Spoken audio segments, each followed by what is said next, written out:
여러분, 오늘 설교의 주된 내용은 지난주 월요일 새벽에 우리가 함께 말씀을 나눈 부분도 있습니다. 초대 예루살렘 교회는 폭발적으로 부흥을 했습니다. 오늘 본문과 다른 사도행전 2장 42절로 47절에 보면 초대교회 역사에 대해서 말씀을 하고 있는데요, 먼저 42절에 보면 초대교회 성도는 사도의 가르침을 잘 받았다라고 말씀합니다. 우리는 하나님의 말씀을 배워야 하고, 그리고 이 교회 공동체 속에서 말씀의 가르침을 바로 들어야 한다는 것입니다. 또한 초대교회는 모이는 데 열심을 냈던 교회입니다. 우리가 이 교회 공동체 속에서 믿는 성도가 한자리에 모이는 일, 이런 일을 열심히 했다는 겁니다. 또한 그들은 모여서 기도에 전혀 힘썼다라고 말씀합니다. 초대교회로 돌아가려면 우리는 기도하는 성도가 되어야 하고, 기도하는 교회상을 강구해야 합니다. 또 이들은 코이노니아, 성도의 교제를 잘 이룬 교회가 초대교회였습니다. 그랬더니 소문났고 구원받는 사람을 날마다 도하는 놀라운 은혜가 있었음을 믿습니다. 기사와 이적이 일어나는 교회였습니다. 안진뱅이가 일어나고 안 못 보는 사람이 눈을 뜨게 되고 귀머거리가 듣게 되고 중풍병자가 낫는 역사 등 별별 희한한 역사들이 다 일어났고, 그리고 하나님을 몰랐던 영혼들이 회개하는 역사가 일어났습니다. 회개한 후에 그들은 변화된 삶을 만들어냈고, 이것이 곧 주변 사람들에게 칭송을 받게 된 것입니다. 아무튼 사도들이 성령 충만하여 복음을 전하자 하루에도 3천, 5천 명씩 회개하고 돌아오는 역사가 일어났습니다. 그러자 예루살렘 교회를 향한 권력자들의 압박과 핍박이 시작되었습니다. 여러분, 역사적으로 교회를 대적하는 사상과 세력들, 교회를 무너뜨리려고 핍박하는 세력들은 늘 있어 왔습니다. 지금 이 시대도 예외가 아닙니다.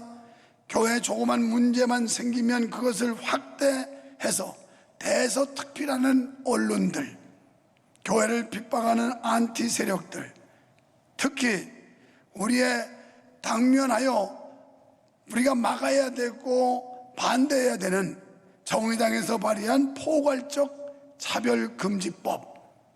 여러분, 차별금지만 생각하면 누가 차별을 원하겠습니까? 우리는 당연히 차별함이 없는 세상, 그리고 사람과 사람 사이에 차별이 없는 관계를 유지하는 게 우리 모두가 동의할 사항이고 지지할 만한 일입니다. 그런데 여기에 대한 이 차별금지법의 이 독소조항, 그리고 아주 암적 존재인 이런 사상들이 들어가 있다는 데도 큰 문제가 있는 겁니다. 여기에 대한 헌법과 각종 규례들이 차별하지 못하도록 이미 규제를 하고 있습니다. 개인의 기본권이 다 보장되어 있고, 어떤 사람도 차별받아서는 안 된다고 하는 헌법과 그리고 각종 조례들이 세워져 있습니다. 특별히 헌법에는 개별금지법도 보장되어 있습니다. 어떤 누구라도 개별적으로 결국 차별을 받으면 안 된다는 겁니다. 그런데 포괄적 차별금지의 문제점은 종교적으로 죄를 죄라고 설교도 하지 못하게 하는 일입니다. 여러분, 어찌 하나님의 강단에서 성경에 비추어서 죄면 죄라고 단호하게 지적하고 회개를 촉구해야 될 강단이 결국은 재갈을 물리고 족쇄를 채워서 윤리와 도덕을 파괴시키고, 그리고 이 나라 사회를 혼란케 하는 이런 악법을 제정하려고 하는 데 대해서 반대하는 겁니다. 단순히 동성애라는 한 가지 문제가 아닙니다. 여러분, 설교뿐 아니라 전도도 하지 말라는 겁니다.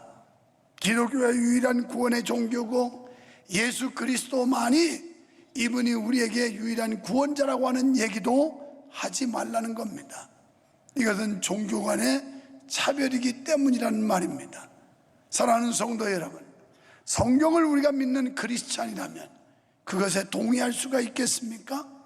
성경은 유일신이요, 그리고 유일한 구세주는 예수 그리스도밖에 없으며 오직 우리가 구원받는 길은 예수 그리스도밖에 없음을 분명하게 말씀하고 있는데, 이런 것을 설교하지 말란다고 안 할 수 있겠느냐는 말입니다. 차별을 금한다면 법에 보장되어 있는 표현의 자유까지 박탈당하는 것과 같은 겁니다. 여러분 나름대로 표현의 자유가 있어서 이것이 죄다, 선이다, 여러분 나름대로 판단을 낼 수 있는 그런 기본권을 가지고 있는 겁니다. 여러분, 이들의 주장은 민주주의가 아니라 공산주의 사고라고 생각합니다. 또 다른 문제는 포괄적 차별금지법이 헌법 체계에 도전이 된다는 것입니다. 헌법상 양성평등 이념의 정면 위배되는 되는 것입니다. 제3의 성을 비롯한 복수의 성을 인정하는 성별, 동성애 및 양성애 등을 포함하는 성적 지향, 젠더에 대한 인식과 표현을 포함하는 성별 정체성 개념입니다. 그러니까 성적 지향을 허용하라는 겁니다. 멀쩡하게 생긴 여인이 자기가 남자 되고 싶다는 어떤 감정과 충동이 생기면 남자로 돌변할 수가 있습니다. 그리고 멀쩡한 남자가 순간적으로 감정이 동하여 자기는 여자 되고 싶다 그러면 여자로 인정해 주라는 겁니다. 여러분, 이런 법에 어떻게 교회가, 크리스찬들이 동의할 수 있단 말입니까? 그리고 제3의 성을 비롯한 복수의 성, 남자와 여자가 아닌 제3의 성을 인정하라는 겁니다. 생물학적 성이 아니라 자기 감정과 자기 주장에 의해 결정되는 성, 이것을 허용하라는 겁니다. 이게 포괄적 차별금지법이라는 그 포장 속에 들어있는 내용들입니다. 헌법 제11조 제1항에 성별은 여성과 남성을 의미한다고 분명히 명시되어 있습니다. 제36조 제1항에서는 혼인과 가족생활은 양성평등을 기초로 한다고 규정이 되어 있습니다. 그래서 정상적인 혼인, 정상적인 가정으로 인정을 받으려면 남성과 여성의 결합을 통해서 만들어지는 게 가정이라고 헌법이 되어 있는데, 이걸 다 무시해버리자는 겁니다. 이걸 다 깨뜨려버리자는 겁니다. 젠더의 성, 취향적 성, 자기 취미로 자기가 욕구하는 그런 성을 만들어 간다는 거고, 그런 걸 허용하라는 주장입니다. 절대 할 수 없습니다. 절대 돼도 안 됩니다. 이것은 가정과 사회를 파괴하는 행위로 동성혼을 반대하는 법률이라는 겁니다. 그 외에도 헌법에 배치된 부분이 매우 많습니다. 어쨌든 교회를 무너뜨리고 하나님의 권위에 도전하는 세력들이 과거나 현재나 여전히 존재하고 있다는 것입니다. 초대교회 때도 이런 도전이 많았습니다. 그런 가운데 초대교회는 더욱 하나가 되었습니다. 오늘 성령 충만한 교회의 모습은 먼저 한 마음과 한 뜻이 되었습니다. 29절에 보니 주여 이제도 저희의 위협함을 하감하옵시고 종들로 하여금 담대히 하나님의 말씀을 전하게 하여 주옵시며. 그러니까 초대교회에 위협이 왔습니다. 교회가 위협을 받았습니다. 그럴수록 교회는 한 마음 한 뜻이 되었는데, 오늘 32절에 보니 믿는 무리가 한 마음과 한 뜻이 되어 모든 물건을 서로 통용했다라고 말씀합니다. 여러분, 고린도전서 1장 10절에 보면 예수의 이름으로 권하노니 다 같은 말을 하고 너희 가운데 분쟁이 없이 하고 같은 마음 같은 뜻으로 온전히 합하라. 적어도 여러분이 하나님의 백성이면, 거룩한 공동체의 일원이면 우리는 한 마음을 가져야 되고, 그리고 같은 말을 해야 할 줄로 믿습니다. 뜻을 모아야 하며 우리의 표현이 같아야 하고, 우리의 주장이 같지 않다면 우리는 교회를 지킬 수가 없게 되는 것입니다. 여러분, 세상의 악한 사상들은 교회를 허물려고 혈안이 되어 있습니다. 때문에 우리는 하나, 한맘 한뜻이 되고, 그리고 초대교회는 기도한 것처럼 기도해야 됩니다. 교회에 모여서 기도했더니 모인 곳이 진동하는 역사가 일어났습니다. 그 후에 초대교회 성도는 더욱 담대히 복음을 전했습니다. 지금 우리 한국교회는 많이 위축되어 있습니다. 코로나 바이러스 때문에 이제는 사람들이 정신적으로나 육체적으로나 다 위축되어 있는 어려운 현실에 처해 있습니다. 마음대로 전도를 할 수도 없고, 그동안 모임에도 많은 제약이 있었습니다.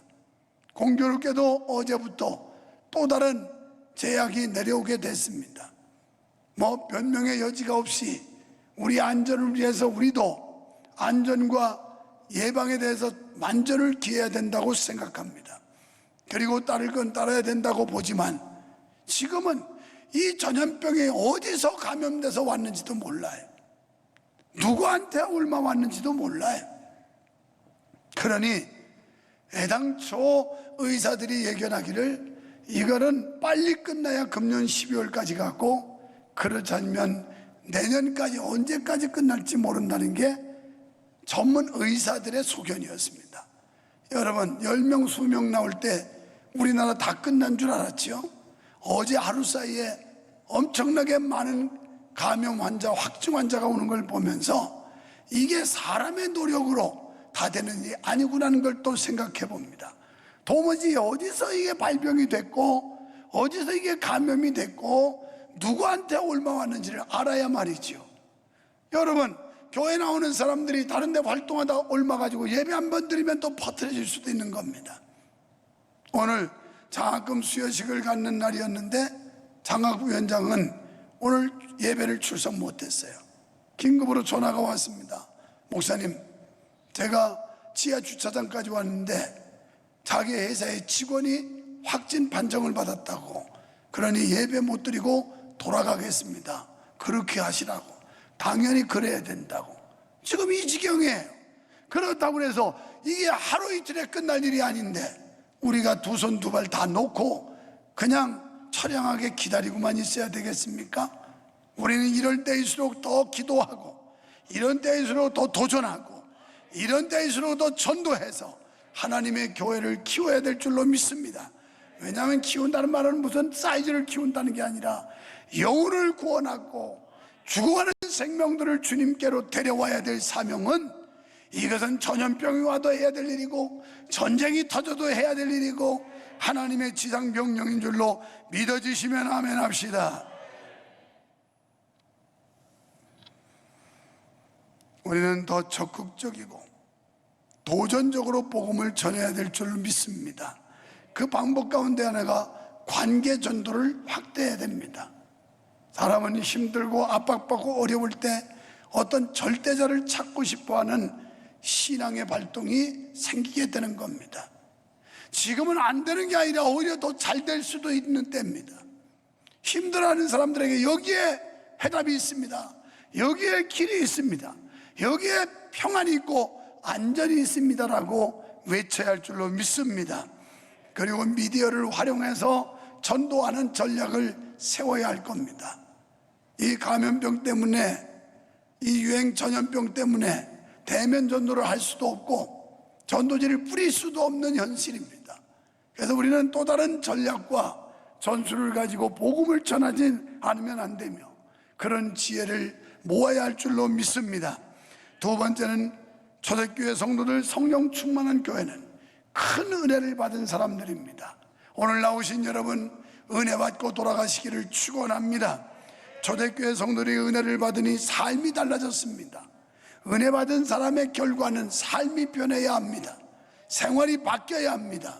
그 사람이 진정 은혜 받은 사람입니다. 자신의 물질을 다른 그리스도인과 아낌없이 나눴습니다. 그로 인해 교회는 가난한 사람들이 없어졌습니다. 여러분, 유무상통, 서로 도왔다는 말입니다.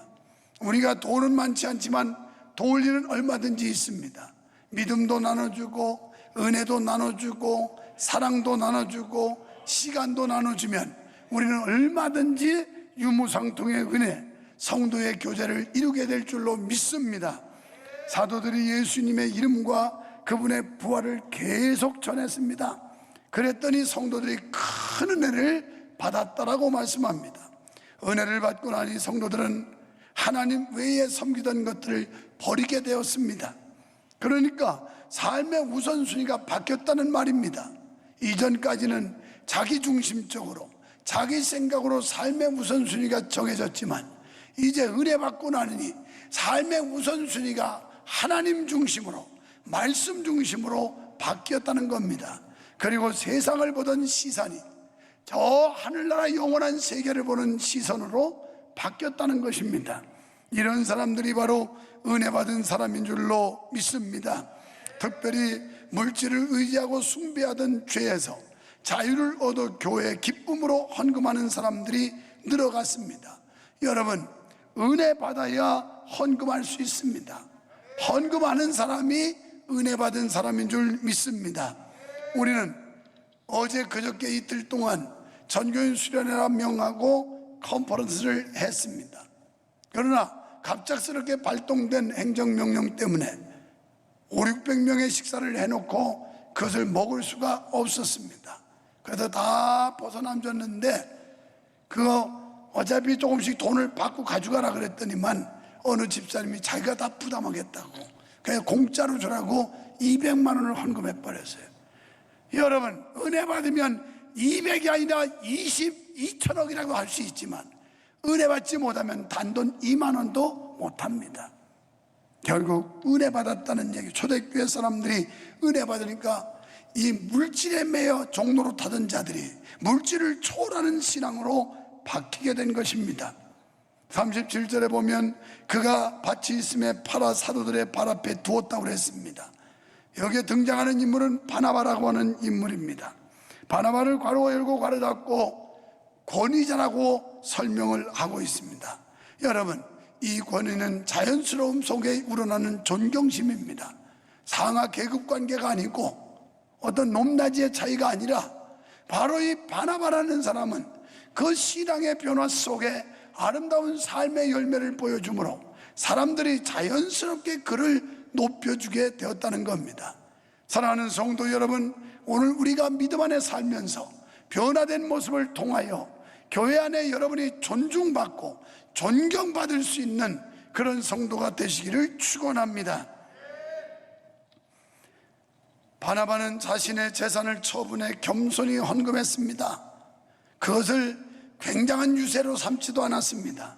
이처럼 헌금은 자신을 과시하거나 높이기 위한 것이 아니라 모든 것의 주인이신 주님께 겸손히 드리는 것입니다. 사랑하는 성도 여러분, 성령 충만한 교회는 물질을 다른 사람과 기쁨으로 나누고 겸손하게 헌금을 드리는 구체적인 모습이 나타나고 있습니다. 마찬가지로 성령 충만한 성도는 자신의 소중한 물질을 하나님 나라 확장을 위해서라면 기꺼이 내어놓을 수가 있는 것입니다. 저는 조금 전에도 어떤 예비 부부가 찾아왔습니다. 제 방에. 그러면서 기도해달라고 하면서 둘이서 비전 센터 헌금을 두 구자를 따로따로 이름 줘가지고 와서 기도해주고 보낸 적이 있습니다. 여러분, 우리가 하나님 나라 확장을 위해 나의 소중한 것을 기꺼이 내놓을 수 있는 자, 그게 진정으로 성령 충만한 자라는 겁니다. 여러분, 헌금과 믿음은 비례한다고 할 수 있습니다. 헌금하는 사람 믿음 있는 사람이고 믿음 있는 사람이 헌금하지 돈이 많아서 헌금하는 것도 아니고 여러분 돈이 없어서 못하는 것도 아닙니다. 마태복음 6장 21절에 보면 예수님께서 말씀하시기를 내 보물이 있는 곳에 내 마음도 있다고 그랬습니다. 우리가 제2의 생명이라고 할 만큼 소중한 물질을 하나님의 나라 확장을 위해서 하나님 사업을 위해서 내놓을 수 있다면 그가 진정 성령 충만한 사람이요 하나님의 자녀이며 천국 시민인 줄로 믿습니다. 그렇습니다. 하나님의 일에 헌금한다는 것은 그만큼 하나님을 사랑한다는 것이며, 그리고 교회에 헌금을 드린다는 것은 그만큼 내가 섬기는 교회를 아끼고 사랑한다는 말입니다. 여러분, 형편에 따라 교회 모든 일에 협력하시기를 축원합니다. 은혜 받은 성도는 재능과 시간을 헌신합니다. 여러분이 받은 은사를 묻어두지 마세요. 은사를 활용하세요. 바로 주님을 위해서 말입니다. 여러분, 만약 하나님이 주신 재능, 하나님이 주신 축복을 묻어둔다면 우리는 마태복음 25장 25절에 말씀한 대로 바깥 어두운 곳에 내쫓김을 받고 말 것입니다. 시간, 건강, 재능 등을 교회 공동체를 위해서 특별히 다음 세대를 위해 헌신해 주시기를 주의 이름으로 축원합니다. 여러분, 예수 믿는 성도들은 주어진 부를 나눌 줄 알아야 됩니다. 내가 받은 은혜를 나눌 줄 알아야 하고요, 내가 받은 사랑도 나눌 줄 알아야 하고요, 내가 받은 물질도 나눌 줄 알아야 하고요, 내게 주어진 은사를 가지고 재능을 기부할 수 있어야 한다는 것입니다. 부에만 고저금을 떠나 물질적 부와 지적인 부, 그리고 여러 재능과 시간적 부까지 자발적으로 주님을 위해서, 주님의 몸된 교회를 위해서 우리는 풍성히 기쁘게 나눠야 할 줄로 믿습니다. 우리는 이러한 일에 게으르면 안 될 줄 믿으시기 바랍니다. 성령 충만한 증거로 신비로운 현상과 감정 변화에만 찾지 마십시오. 여러분, 환상을 보고 예언을 하고 방언을 하고 이런 일시적인 어떤 은사적 역사, 감정 변화를 기대하시지 말고, 우리는 갈라디아서 5장 22절로 23절에 말씀하고 있는 성령의 9가지 열매를 맺을 수 있어야 합니다. 성령의 열매는 사랑이라고 그랬습니다. 우리는 사랑을 받았고 사랑을 나누어야 합니다. 하나님께로부터 받은 그 사랑을 교회 공동체의 거룩한 모임에서 나눠야 될 줄로 믿습니다. 그리고 어떤 일이 있어도 우리는 희락, 주 안에서 기뻐하라, 항상 기뻐하라고 그랬으니 우리는 기쁨을 누리고 기쁨을 줄 수 있어야 합니다. 또 우리는 화평케 해야 됩니다. 마태복음 5장에서 팔복을 말씀하면서 화평케 하는 사람이 복이 있는데 저는 하나님의 자녀라 일컬음을 받을 것이며, 결국 마귀는 불화하게 합니다. 사탄 마귀는 우리 마음도 갈기갈기 찢어놓습니다. 이 원수 마귀는 우리의 공동체를 갈라놓고 흩으려고 합니다. 그러나 성령님은 우리를 묶고 하나 되게 하시는 줄로 믿습니다. 또한 우리는 인내해야 합니다. 오래 참아야 합니다. 우리가 참지 못해 일을 그르치는 경우가 많고, 인내하지 못해서 신앙을 엎어버리는 경우도 많습니다. 그래서 성령의 열매는 인내해야 된다고 말씀하고 있습니다. 자비입니다. 자비는 지극한 사랑을 말해요. 남다른 특별한 사랑을 말하는 겁니다. 여러분, 우리가 그리스도의 사랑을 가지고 우리의 형제와 이웃을 사랑할 수 있어야 됩니다. 양서는 선한 마음을 말합니다. 우리 속에 악한 것들이 빠져나가고 우리 속에 선한 것들로 채워질 수 있기를 축원합니다. 그리고 온유, 부드러움입니다. 너무 까칠하면 안 됩니다. 성도와 성도 사이에도 까칠하면 사람들이 따라붙지를 않아요. 좀 후덕해야 된다 이 말입니다. 할렐루야. 후덕스러워야지. 까칠해가지고 사람들이 가까이 가기를 꺼려하는 인생은 불행한 인생이에요. 그래서 부드러워야 된다는 겁니다. 그리고 9번째 가장 소중한 열매가 절제입니다. 우리가 시간도 절제해야 되고, 우리 몸도 절제해야 되고, 돈도 절제해야 되고, 다 절제할 때 주님을 위해서 쓸 것이 있는 거지, 절제하지 못하면 하나님 앞에 아무것도 드릴 게 없다라는 것입니다. 사랑하는 여러분, 성령 충만의 증거가 나눔과 섬김으로 드러내시기를 주님의 이름으로 축원합니다. 이것은 교회 안에 믿는 성도들 간에 먼저 실천이 돼야 됩니다. 이 공동체에서 이런 모습이 보여져야 합니다. 어떤 사람은 교회 공동체에서는 형편없이 살면서 교회 밖 공동체에서 아주 훌륭하게 사는 체 하는데, 이것은 아주 잘못된 행동입니다. 우리는 거룩한 공동체, 교회 공동체 속에서 성도의 교제를 이루고 성도의 사랑을 나누며 하나님의 영광을 드러내야 할 줄 믿습니다.